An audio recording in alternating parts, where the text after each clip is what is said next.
Masa-masa awal kerajaan di Sumedang masih diselimuti oleh kabut, dikarenakan masih kurangnya sumber sejarah yang dapat dijadikan sebagai acuan.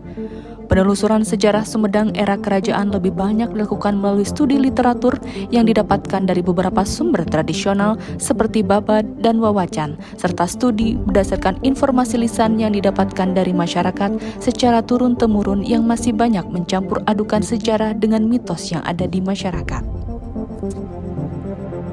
Berdasarkan sumber-sumber tradisional tersebut, didapatkan informasi bahwa cikal bakal kerajaan yang kemudian bernama Kerajaan Sumedang Larang adalah Kerajaan Tembong Agung yang berpusat di Citembong Girang, Kecamatan Ganeas, yang kemudian pindah ke Kampung Muhara, Desa Leuwih Hideung, Kecamatan Dharmaraja.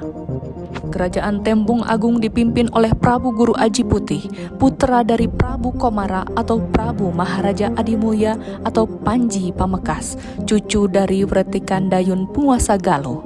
Namun sumber lain menyebutkan bahwa Prabu Guru Aji Putih adalah putra dari Arya Bima Raksa atau Ki Balangantrang Senapati Kerajaan Galuh.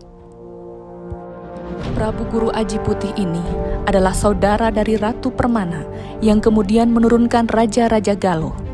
Dalam kitab Maruga Jagat disebutkan bahwa Prabu Guru Aji Putih bernama Ratu Arya Jaya Sumirat Kancana Putih yang merupakan putra dari Ratu Nurrasa Kancana Surya Manik atau Guru Ajian, cucu dari Ratu Nurmanik Surya Manah Putih, Ratu Guru Dewe yang merupakan putra dari Ratu Nurcahya Putih.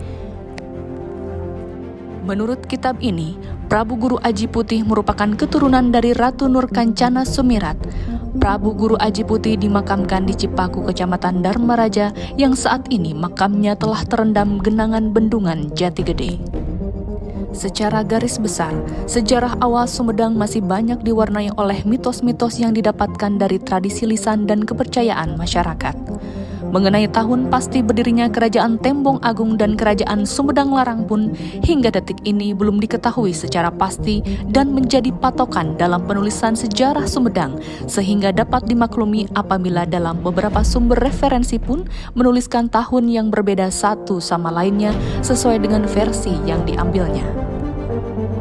Beberapa sumber menyebutkan bahwa Prabu Guru Aji Putih memerintah Kerajaan Tembong Agung sekitar tahun 1500 Masehi, sedangkan beberapa versi menyebutkan bahwa beliau memerintah tahun 650 Masehi.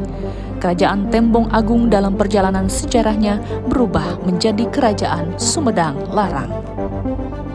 Terkait dengan pergantian nama kerajaan pun hingga saat ini belum ada sumber ataupun kesepakatan yang menyebutkan secara pasti kapan Kerajaan Tembong Agung menjadi Kerajaan Sumedang Larang.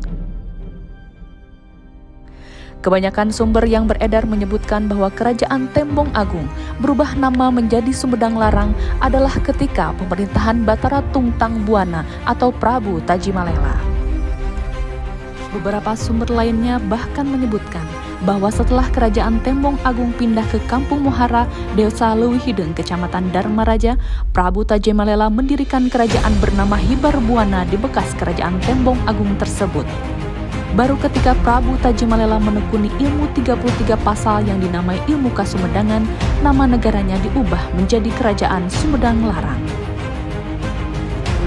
Namun terdapat beberapa referensi yang menyebutkan bahwa nama kerajaan masih Kerajaan Tembong Agung hingga pemerintahan Ratu Pucuk Umun. Setelah Ratu Pucuk Umun menikah dengan Pangeran Kusumadinata I atau yang dikenal dengan nama Pangeran Santri, ibu kota kerajaan dipindahkan ke daerah Kutamaya, Sumedang Selatan, maka ketika itu pula lah nama Kerajaan Tembong Agung berubah menjadi Kerajaan Sumedang Larang.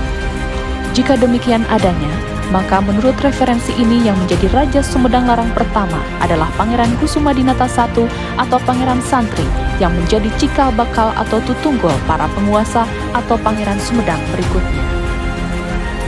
Terkait dengan keberlangsungan Kerajaan Tembong Agung sepeninggal Prabu Guru Aji Putih hingga saat ini belum ada sumber referensi yang menyebutkan dengan jelas keberadaan kerajaan tersebut ketika menjadi Kerajaan Sumedang Larang.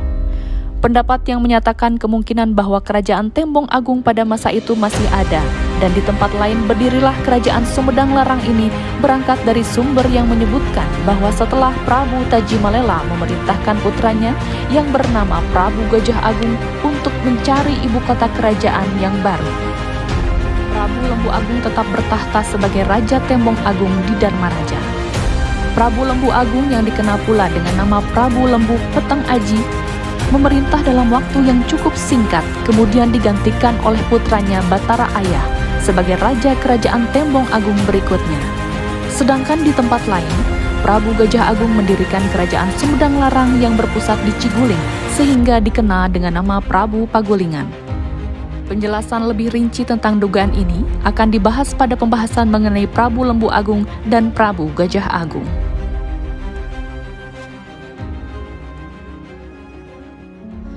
Kata Sumedang Larang sendiri diambil dari kalimat filosofis Insun Medal Insun Madangan yang pernah diucapkan oleh Prabu Tajimalela ketika melihat langit menjadi terang benderang oleh cahaya yang melengkung mirip selendang selama 3 hari 3 malam yang memiliki arti aku lahir, aku menerangi, yang bisa pula berarti saya lahir untuk memberi penerangan.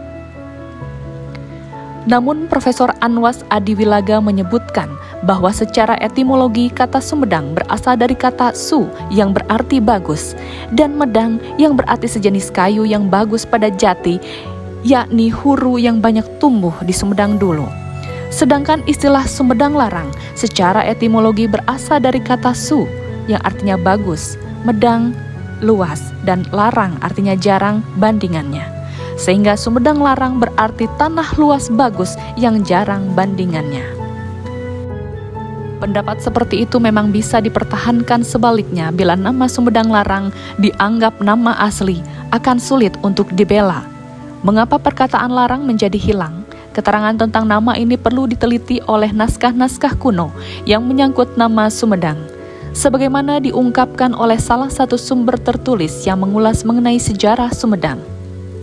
Pendapat Dr. Andes Aca dalam naskah Kropak nomor 410 awal abad 18 yang berbahasa Sunda kuno dengan judul Carita Ratu Pakuan tentang tokoh Raja Mantri disebutkan Ahistuahan Sunten Agung Sang Raja Gunung Seweuna Juru Labuhan Dayeuhna di Pagulingan Mangkubumi di Sumedang Larang.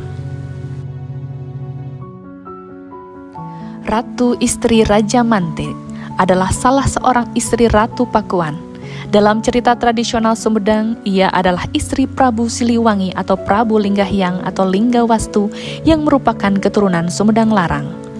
Tokoh juru labuhan yang merangkap menjadi Mangkubumi Sumedang Larang dalam carita Purwaka Caruban Nagari adalah Ki Gedeng Sindang Kasih atau Majalengka sekarang.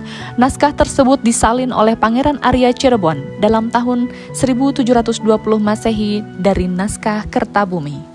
Lebih penting lagi, dalam salah satu naskah milik Prabu Gesan Ulun Sumedang yang berjudul Kitab Waruga Jagat yang ditulis dalam tahun 1706 Masehi, nama yang tercantum dalam kitab itu adalah Sumedang Larang.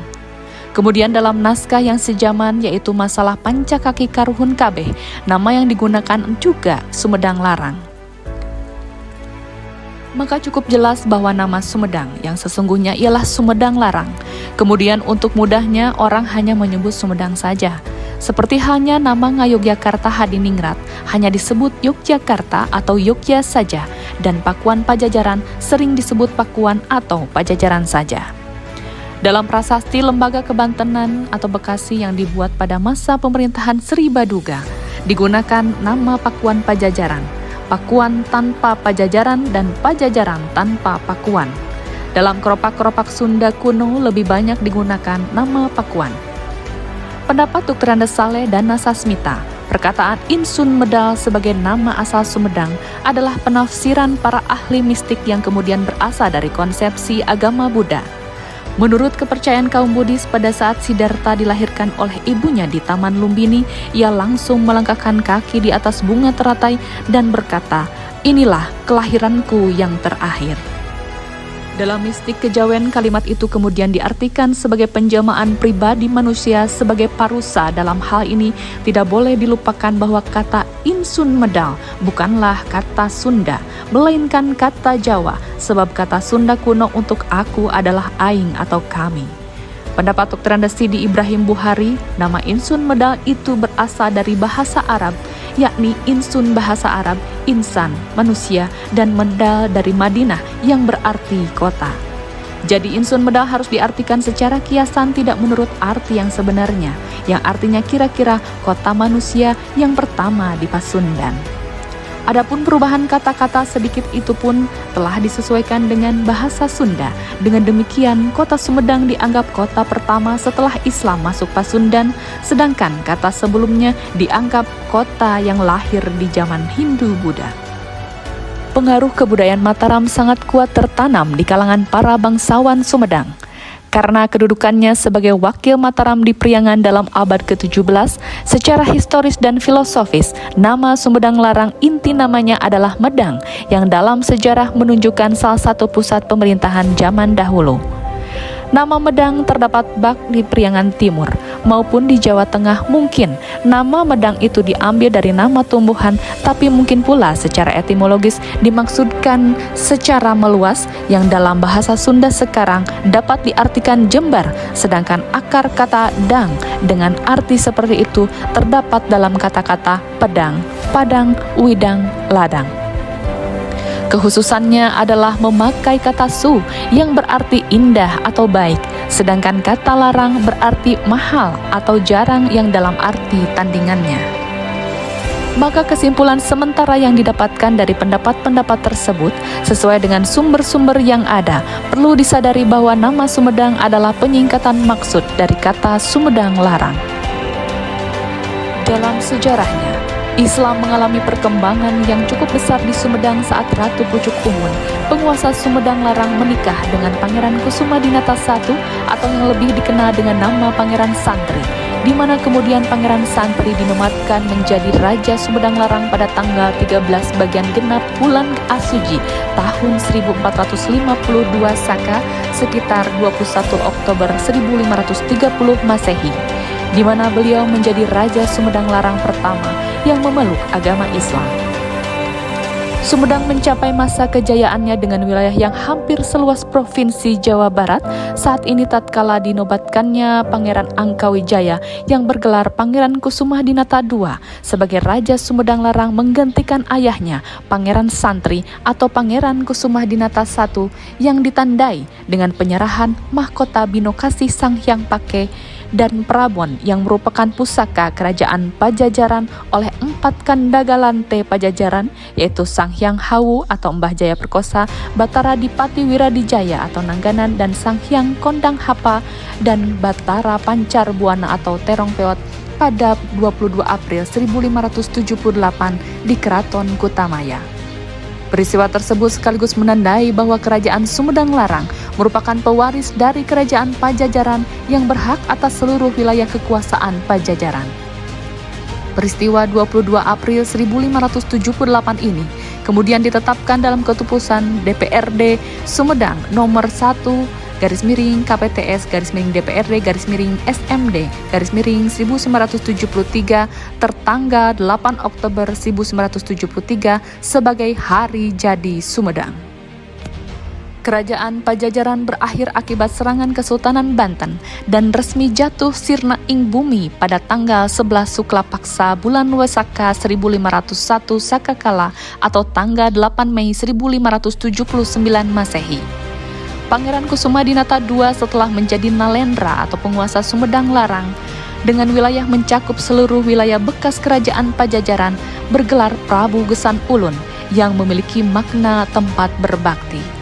Hal tersebut disimpulkan karena 4 orang Kandagalante tersebut datang untuk kemudian mengabdikan atau membaktikan dirinya kepada kerajaan Sumedang Larang, terlebih kepada Pangeran Kusumadinata II sebagai penguasanya. Dari hasil penelusuran lapangan yang dilakukan untuk sementara, dapat disimpulkan bahwa karakteristik Sumedang pada masa kerajaan mirip atau serupa dengan kerajaan-kerajaan yang berbasis agraris, di mana wilayah ibu kota kerajaan Sumedang kebanyakan terletak di wilayah pedalaman atau pegunungan, sehingga sisa-sisa peradabannya hampir sulit untuk ditemukan. Makam-makam para penguasa kerajaan Sumedang Larang kebanyakan terletak di wilayah yang pernah menjadi ibu kota kerajaannya, Yang menjadi ciri khasnya adalah selalu ada pohon beringin dan pohon hanjuang di setiap lokasi makam atau bekas wilayah ibu kota kerajaan Sumedang Larang.